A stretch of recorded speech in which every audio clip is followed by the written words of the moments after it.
This all supports BRICS. Brazil, Russia, India, China, SA, next big emerging markets countries creating alternatives to the current international economic institution. Example of the IMF, the World Bank, and the World Trade Organization.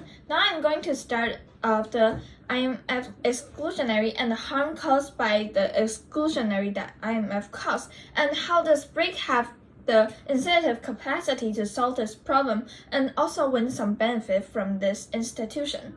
And the first is IMF's status quo. IMF was mostly controlled by Western countries and dominated by Western countries, so they don't actually lend their money to undemocratic countries for their reputation.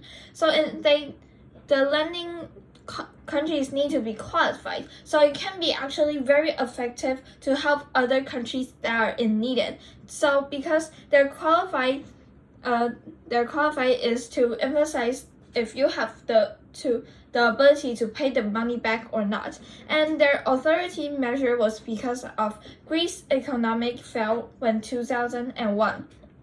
When Greece wanted to join in the Eurozone institution, they made up the bill. However, in 2008, when the whole world started to have economic problems, Greece paid a lot of money, so they went to find IMF. And IMF made a lot of rules, such as adding taxes and lower civil servants' salaries. So the bad cycle went again and again. This made the youth unemployment worse. So they tried to communicate with IMF, but there is no any other choice for them because the power between them and the IMF's gap is too big, so they can actually communicate or negotiate their benefit from IMF. So if the country cannot lay back the money, the IMF may use some extreme ways to gain the money back. Example, opening the market to WTO, World Trade Organization. It may cause local businesses die from the competition that transfer from other countries. Example of Nigeria, suffering from the lack of petroleum in their economy started to collapse. To save the local businesses, example of agriculture, they make higher taxes trading from other countries and use the higher taxes to help to build up the local businesses. But now people lack a lot of money, so they even need to use their recycling things to exchange their tuition free.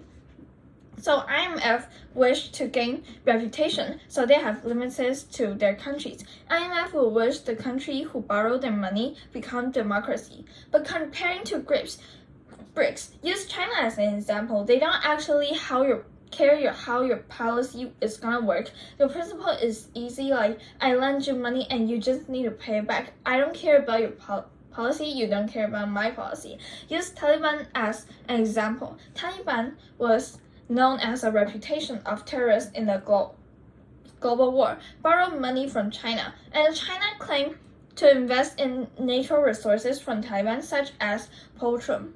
So China can benefit from Taiwan while helping Taiwan this kind of lacking resource to developing countries.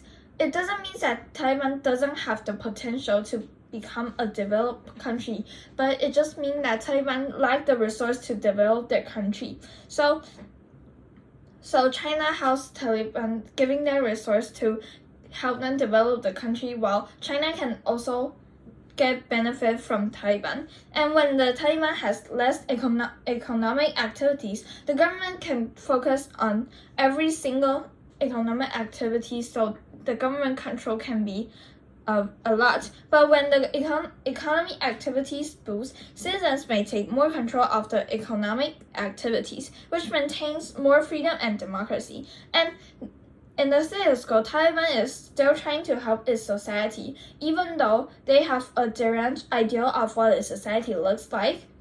But even when the government has weird ideas, and it's still worth helping Taliban to help the society benefit by having the opportunity to make some reform to policy.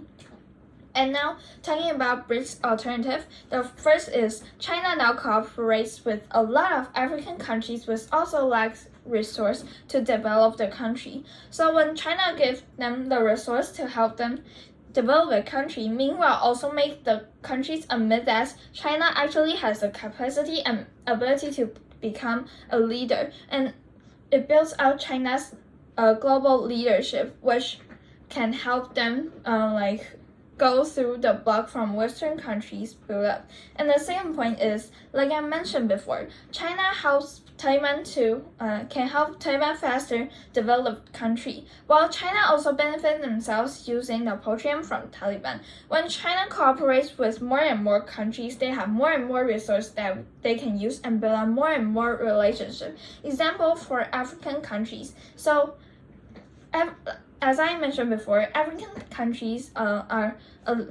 when China helps them, they can use more and more resources from African countries, so their global market may increase trading between a lot of countries they helped. And the third point is the reform of health spending. And like healthcare reform can be very potential. Like BRICS also represent some of the world's fastest growing large economies and nearly 40% of the world's population. BRICS has undertaken health system reforms to progress towards universal health coverage. The role of government in financing health and changing the large scale of sicknesses and diseases that leads to deaths in past 2 decades.